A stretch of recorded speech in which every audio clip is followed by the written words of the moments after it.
Sir, இப்போ தொல் திருமாவளவன் என்ன சொல்லியிருக்காருன்னா, பாரதிய ஜனதா இன்னும் கூட்டணி அமைக்கல, போராடி கொண்டிருக்கிறது. அதிமுகவுடன் கூட்டணி வைக்கிறதே நீடிக்குமாங்கிறது சந்தேகமா இருக்கு அப்படின்னு சொல்லியிருக்காங்க.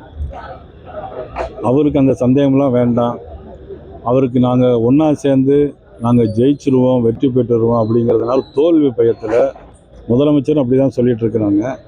ஆனால் மதிப்புக்குரிய திருமாவளவன் அவர்களும் ஏன் இந்த கூட்டணி வச்சுருக்காங்க அப்படின்னு கேட்குறாங்க. ஏன் அப்படி கேட்குறாங்க அப்படின்னா, அவங்களுக்குலாம் இன்றைக்கி தோல்வி பயம் வந்துருச்சு.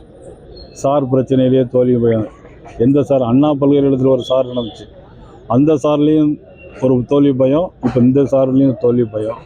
அதனால தான் தோல்வி பயத்தில் இன்றைக்கி மடைமாற்று வேலையில் முதலமைச்சர் ஈடுபட்டு கொண்டிருக்கிறார். முதல்ல சிஏஏ அப்படின்னு சொல்லி எல்லா இஸ்லாமியர்களையும் வெளியேற்றிடுவாங்க அப்படின்னு சொல்லி கொஞ்ச நாளாக பேசிட்டு இருந்தாங்க. அதில் ஒரு வருஷம் ஓடிச்சு. அதுக்கப்புறம் டீலிமிட்டேஷன், அதான் மாநில பாராளுமன்றத்தில் நம்மளுடைய எம்பிக்களுடைய எண்ணிக்கையை குறைச்சிருவாங்க அப்படின்னு அதான் கொஞ்ச நாளாக சொல்லிட்டு இருந்தேன். அதுவும் பொய்யன்னு ஆகி போச்சு. இப்போ வாக்காளர்கள் அப்படின்னு சொல்லிட்டு இருக்காங்க.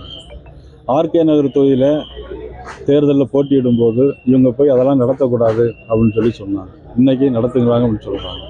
முன்னுக்கு முன் மாறி மாறி பேசிக்கிட்டே இருக்காங்க முதலமைச்சர். அதனால் நிச்சயமாக அவர்களுக்கு கூட்டணி, எங்களுடைய கூட்டணியை பார்த்து பயம். ஆனால் இன்னும் ஒன்று, மக்கள் எங்களோடு சேர்ந்திருக்கிறார்கள். அதிமுக, பாரதிய ஜனதா கட்சி, பாரிவேந்தர் கட்சி, தமிழ் மாநில காங்கிரஸ், புதிய நீதி கட்சி, மதிப்புக்குரிய ஜான் பாண்டியனுடைய தலைமையிலான கட்சி, இன்னும் ஜனவரி மாதம் போகும்போது இன்னும் கூட யாரெல்லாம் வர்றாங்க அப்படிங்கிறது உங்களுக்கு எல்லாம்